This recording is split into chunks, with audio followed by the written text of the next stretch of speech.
Kepolisian Resor Pelabuhan Makassar bersama TNI menggelar patroli skala besar jenjang pelantikan Presiden dan Wakil Presiden terpilih. Patroli digelar pada 19 Oktober 2024. Petugas menyasar sejumlah pusat keramaian termasuk pasar, kompleks pertokoan, permukiman warga hingga pelabuhan.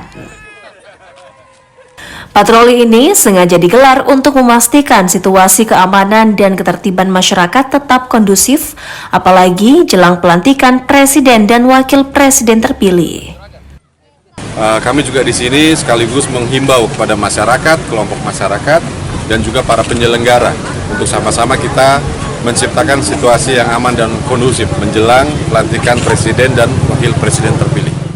Patroli ini dilakukan di 3 kecamatan, yakni di Kecamatan Wajo dan Ujung Tanah, dan juga di wilayah kepulauan di Kecamatan Sangkarang. Tim Liputan Kompas TV Sulawesi Selatan.